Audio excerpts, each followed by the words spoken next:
Everyone talks about the chosen one, the hero, the savior, the one who rises from obscurity to change everything. But nobody asks the question that haunts every dynasty, every legacy, every family tree touched by destiny: what happened to everyone else? This isn't just about one person stepping into the light. This is about the entire bloodline that carried the torch before the flame finally caught.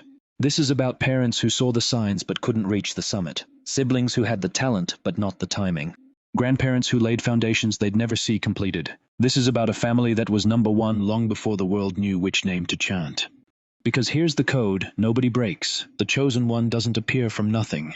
They're the crescendo in a symphony that's been building for generations, and every instrument that played before them, every note that came earlier in the arrangement, those weren't background noise. They were essential. They were chosen too. If you feel the blood of ancient kings and queens flowing through you, subscribe. And right here, type number 1 in the comments. Remember who you are.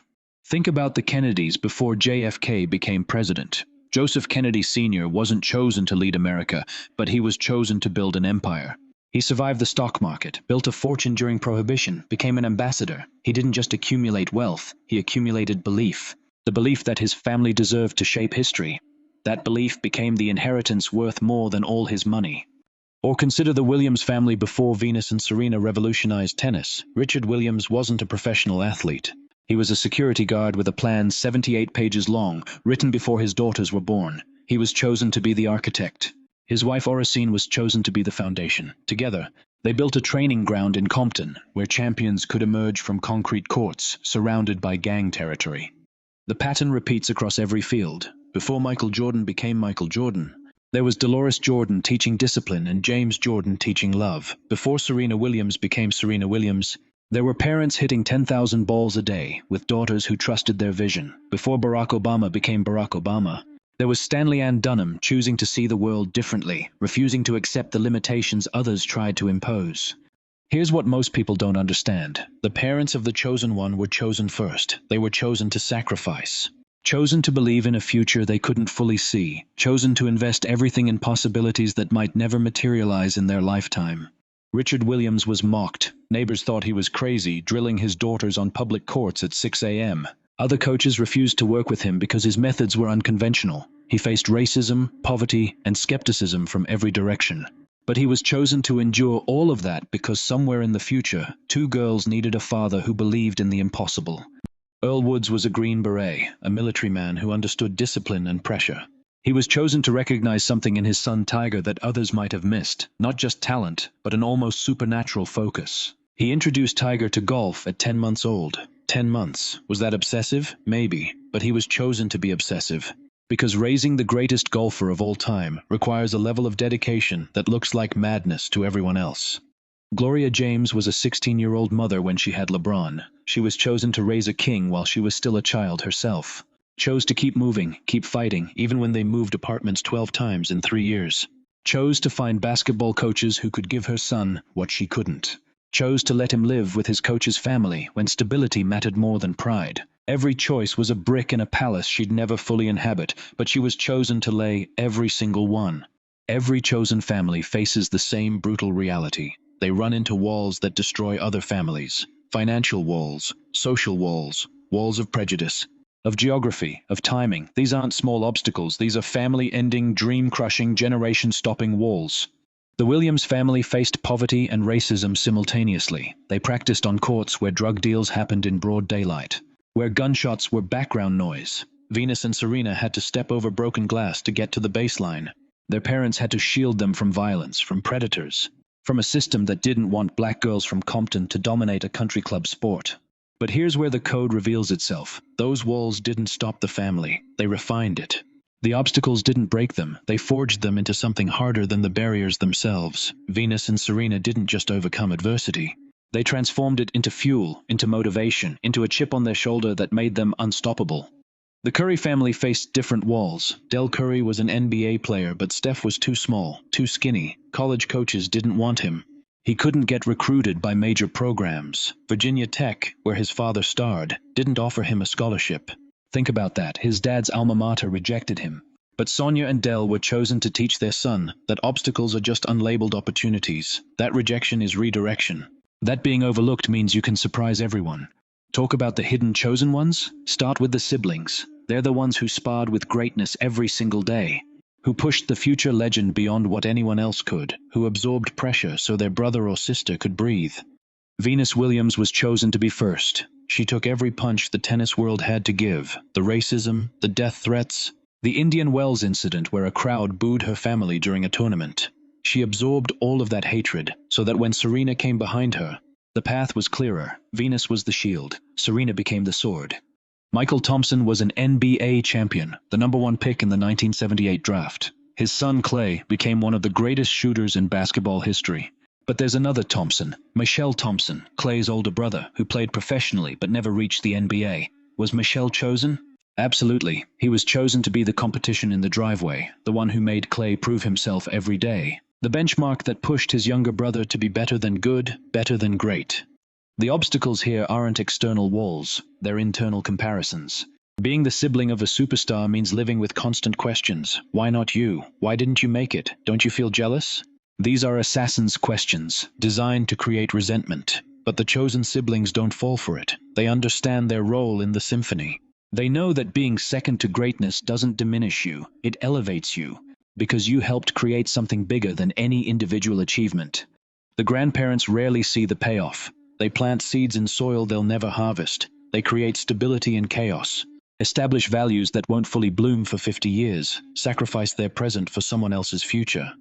Frederick Trump built a real estate business in Queens. He died in 1999, long before his grandson Donald became president. But he was chosen to establish the empire, the brand, the belief that Trump should build towers and demand attention. Every brick he laid became part of the foundation his grandson stood on.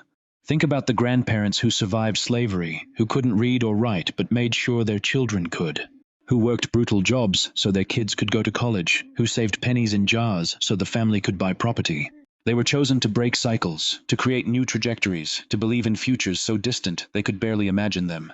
This is the obstacle nobody talks about: time. The people who start the journey rarely finish it. They invest in outcomes they'll never witness. They sacrifice for victories they'll never celebrate. And yet they were chosen for exactly this role: to be the beginning, not the culmination. To be the spark, not the flame. To believe so deeply in what could be that they give everything to what is. If your true family is not of this earth but of the stars, type ancient blood in the comments. Connect to the source. Here's the part that breaks people. Most chosen families are built on spectacular failures, not occasional setbacks, complete, devastating, public failures that should have ended everything but somehow didn't. Michael Jordan got cut from his high school varsity team. His older brother Larry made the team instead. That rejection could have killed his career before it started. But James and Dolores Jordan were chosen to teach him how to metabolize failure, how to use it as motivation instead of letting it become poison. Oprah Winfrey was fired from her job as a television reporter because she was told she was unfit for TV. Her grandmother was chosen to instill in her a belief so deep that no external rejection could crack it. Her father was chosen to give her discipline when the world gave her chaos. Every adult in her life who said she could be more than her circumstances, they were chosen to speak life into a future they couldn't see. Walt Disney was fired from a newspaper for lacking imagination. His first animation company went bankrupt. His family could have said, "Enough. Get a real job." But they were chosen to believe in visions that looked like delusions, to fund dreams that seemed financially insane, to support someone whose imagination was so vast that the present couldn't contain it. Greatness extracts attacks from every family member. Nobody gets through unscathed. The chosen one gets the glory. But the family pays the price in privacy, in normalcy, in the quiet moments that regular families take for granted. The Williams sisters' childhood was consumed by tennis. No typical school experience, no normal friendships. Their parents made a choice: championship trophies over childhood memories. They were homeschooled so they could train more. They missed birthday parties to hit serves. Every holiday was scheduled around tournament preparation. Tiger Woods' father admitted to making him practice through tears, through exhaustion, through moments when young Tiger just wanted to be a kid. Earl was chosen to be the demanding father, the one who pushed past comfort, the one willing to be hated in the moment so his son could be legendary in the future. The tax includes destroyed relationships, families that split under pressure, marriages that crumble when one person's dream consumes all the oxygen, siblings who grow apart because competition replaces connection. This is the cost nobody mentions in the highlight reels, the debris left behind when destiny crashes through a family like a tornado. Chosen families are lonely. Other families don't understand them. They're too intense, too focused, too willing to sacrifice normal for extraordinary. They make other parents uncomfortable because their expectations expose how much everyone else has settled. Richard Williams was isolated. Other tennis parents thought he was arrogant, delusional. He pulled his daughters from junior tournaments because he refused to let them be commodified too young. The tennis establishment ostracized him. But he was chosen to be isolated because protection required separation. You can't build something different by following the same playbook everyone else uses. The Manning family lived in a fishbowl. Archie Manning was a beloved NFL quarterback, but he was chosen to raise two more, Peyton and Eli. Every Sunday, the family's performance was dissected by millions. Every dinner conversation was about football. Every family gathering was interrupted by fans. The price of being a chosen family is that you never get to be private again. This isolation is an obstacle that doesn't destroy, it concentrates. When you can't fit in anywhere else, you pour everything into your family's mission. When others don't understand you, you develop an us-against-the-world mentality that makes you unstoppable. Isolation isn't a bug in the system, it's a feature. The chosen one isn't better than their parents or grandparents. They're luckier. They arrive at the exact moment when all the preparation meets all the opportunity. They're the beneficiaries of perfect timing, generations of work colliding with a moment in history that's finally ready for what the family has been building. Stephen Curry became a superstar because the NBA changed its rules to favor three-point shooting just as he entered the league. His father Dell was an excellent three-point shooter, but played in an era when that skill was undervalued. Dell was chosen to perfect the technique, to pass it down, to believe it mattered even when coaches told him to get closer to the basket. Steph was chosen to arrive when the game finally caught up to what his family had known all along. Barack Obama became president because America was finally ready to elect a black man to the highest office. His mother, Stanley Ann, was chosen to raise a son who could navigate multiple worlds, black and white, American and international, Harvard and Hawaii.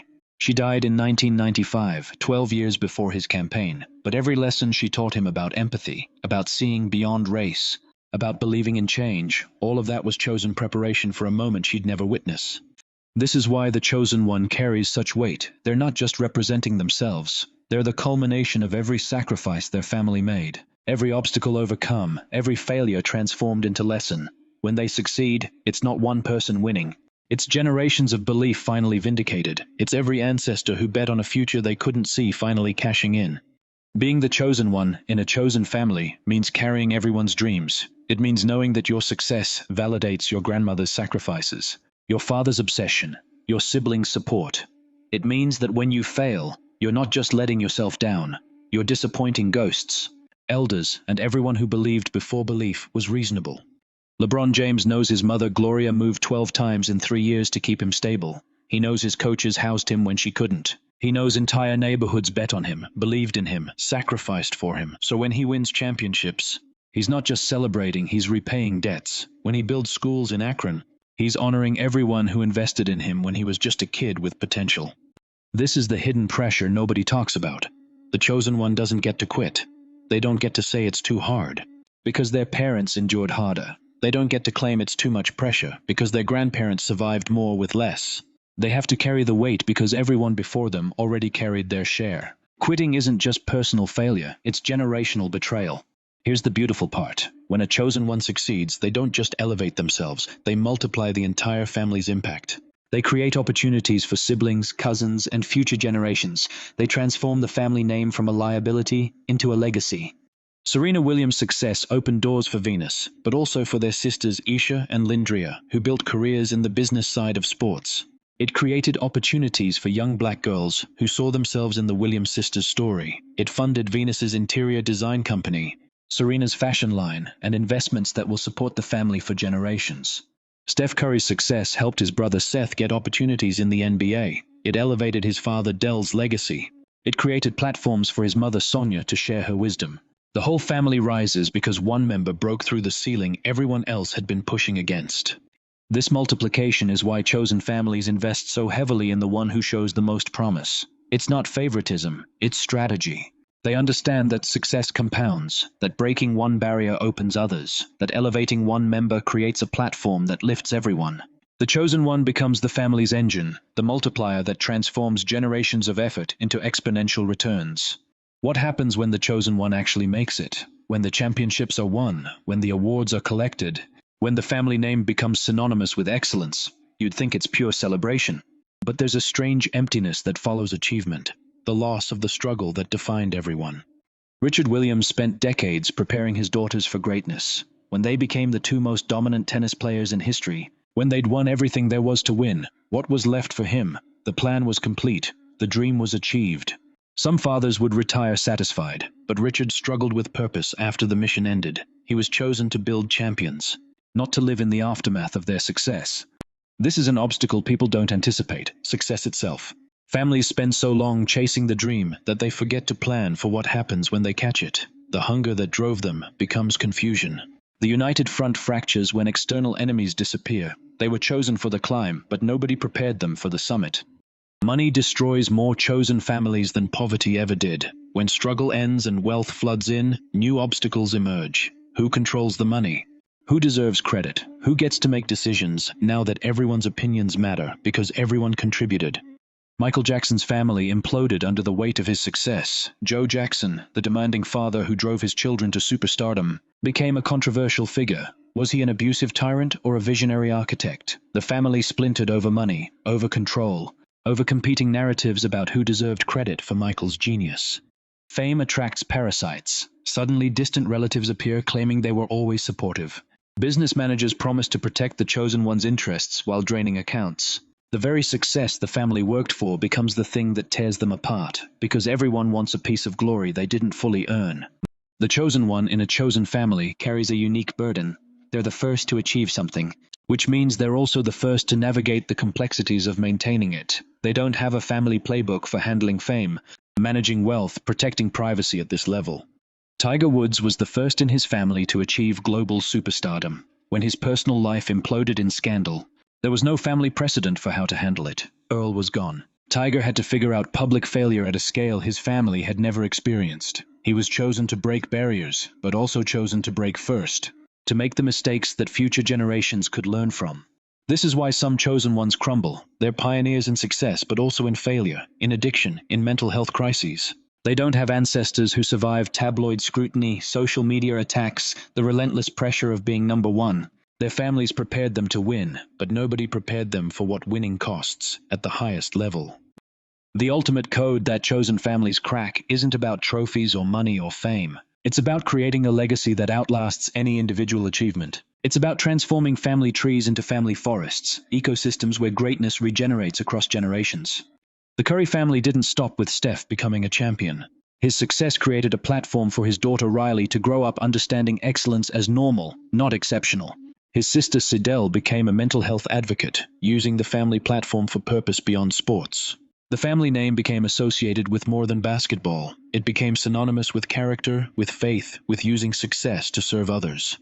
Serena Williams retired from tennis, but she didn't retire from being a Williams. She's investing in businesses founded by women and minorities, creating opportunities for others to become chosen ones in their fields. She's teaching her daughter Olympia that being a Williams means more than winning Grand Slams. It means opening doors, changing systems, refusing to let obstacles stop the next generation.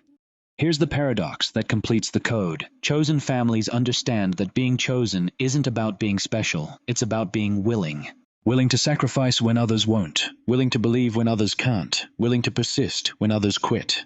Every family has potential, every bloodline contains seeds of greatness. What separates chosen families from everyone else isn't superior DNA or luck or destiny handed down from the universe, it's decision. The decision to treat obstacles as opportunities, the decision to invest in futures they won't see, the decision to be the generation that refuses to settle for good enough when extraordinary is possible. This means every family reading this, every person who thinks their family isn't special enough, talented enough, connected enough, you're wrong. You're not unchosen, you're uninitiated. The code isn't secret, it's just hard. It requires sacrificing comfort for legacy, accepting that you might plant trees you'll never rest under, believing in children's dreams even when they seem impossible. So here's the final truth, the code fully broken. Your family can be chosen too, not by fate or gods or chance, but by choice. By deciding today that you're going to invest differently, believe bigger, endure longer. By accepting that you might be the grandparent who dies before seeing results, the parent who sacrifices comfort for possibility, the sibling who supports instead of competing. Being a chosen family means understanding that obstacles aren't punishments, they're qualifications. Every wall you hit is testing whether you're committed enough to break through. Every sacrifice is building equity in a future you can't yet touch. Every moment of doubt is an opportunity to choose belief again. The Williams family was number one long before Venus and Serena won their first titles. They were number one when Richard wrote that 78-page plan, when Oracene hit balls until her hands bled. When young girls practiced through tears and exhaustion, the championships just made it official. But the choosing happened in the dark, in the struggle, in the moments when quitting would have been easier than continuing. Every legendary family started with someone who decided to be different, someone who looked at their circumstances and said, "Not for my children, not for my grandchildren. This stops with me, and something better starts with me." That someone could be you. This moment could be when your family's story changes trajectory. Not because you're guaranteed to raise the next Michael Jordan or Serena Williams, but because you're willing to create the conditions where extraordinary becomes possible. You're chosen the moment you choose. The obstacles will come, they always do. Financial pressure, doubt from others, exhaustion, setbacks that feel like endings. But chosen families understand these aren't stop signs. They're tests. They're the universe asking, "How bad do you want this?" And when the obstacles come, when the walls seem too high and the sacrifices too heavy, remember this: somewhere, right now, a family is breaking through. A parent is staying up late to support a child's dream. A grandparent is saving money they'll never spend so their grandkids can. A sibling is practicing with their brother even though they're exhausted, because they understand they're not just playing, they're building. Your family was number one the moment you decided to treat it like it was, the moment you invested like champions do. The moment you sacrificed like legends require, the moment you believed in futures that seemed impossible, that's when the choosing happens. Everything after that is just confirmation. The code is broken, the pattern is revealed, the invitation is extended. What your family does with it, that's your story to write. Make it legendary. Today's chosen families face obstacles previous generations never imagined. Social media means every practice session can go viral. Every mistake can become a meme. Every family moment can be commodified, criticized, or celebrated by millions of strangers. The obstacle isn't just achieving greatness, it's achieving it while the whole world watches in real time. The Ball family embraced this new reality. LeVar Ball became a media personality before his sons proved themselves professionally. He used social media to build a brand, to create opportunities, to control the narrative. Critics called him obnoxious, but he was chosen to understand something fundamental about the modern era. Attention is currency, and if you don't control your story, someone else will. The modern chosen family has to master not just their craft, but media, branding, and public relations. They have to protect their children from online harassment while also leveraging platforms to create opportunities. They have to balance authenticity with privacy, knowing that every post, every interview, every moment could be dissected by millions. This is a new kind of obstacle that requires new kinds of skills. The conversation around chosen families is finally acknowledging mental health. We're realizing that trauma, anxiety, and depression don't skip over successful families. They might actually target them. The pressure to maintain excellence, to live up to legacy, to handle fame and scrutiny, these create mental health challenges that previous generations just endured in silence. Naomi Osaka walked away from tennis tournaments to protect her mental health. Simone Biles withdrew from Olympic events when the pressure became overwhelming. Michael Phelps has spoken openly about depression and suicidal thoughts even after winning 23 Olympic gold medals. These chosen ones are teaching us that the new obstacle isn't just achieving greatness, it's surviving it emotionally intact. This is the evolution of what being chosen means. It's not just about producing champions anymore. It's about producing healthy, whole humans who happen to be exceptional at what they do. It's about families that build support systems strong enough to handle both triumph and trauma. It's about understanding that the ultimate success isn't measured in medals, but in whether people survive their own greatness with their humanity intact. Every chosen family understands compound interest, not just financially, but in every domain. They invest in their children's skills, character, and mindset years before any return is visible. They understand that excellence takes 10,000 hours, that expertise requires a decade, that greatness isn't a shortcut but a marathon. The obstacle most families can't overcome is impatience. They want results now. They want validation immediately. They want their children to be prodigies by age 5, or they assume they're wasting time. But chosen families understand that planting seeds today means harvesting tomorrow, not tonight. They're willing to invest for decades in outcomes they might not live to see. Pressure doesn't just reveal character. It either unites families or explodes them. Chosen families develop an us-against-the-world mentality that makes them impervious to external criticism. When everyone doubts them, they double down on believing in each other. When others mock their dreams, they get louder about their vision. This principle is why some supremely talented families fall apart. They turn on each other under pressure instead of linking arms. They blame each other when things go wrong. They compete internally instead of presenting a united front externally. Chosen families understand that the obstacle isn't out there. It's the internal division that external pressure exposes. Chosen families know when to adjust and when to hold firm. They adapt their methods without abandoning their mission. They pivot their approach while maintaining their vision. They're flexible in tactics, but inflexible in values. The families that fail are either too rigid, they break when they should bend, or too flexible. They abandon their vision at the first obstacle. Chosen families walk the tightrope between these extremes. They adjust without quitting. They modify without compromising.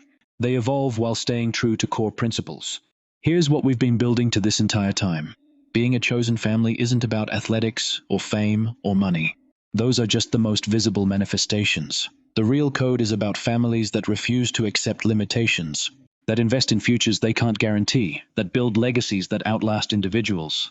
Your grandmother who worked 2 jobs so your mother could go to college, she was chosen. Your father who stayed in a marriage he could have left because his kids needed stability, he was chosen. Your sister who sacrificed her own dreams to help raise you after your parents died, she was chosen.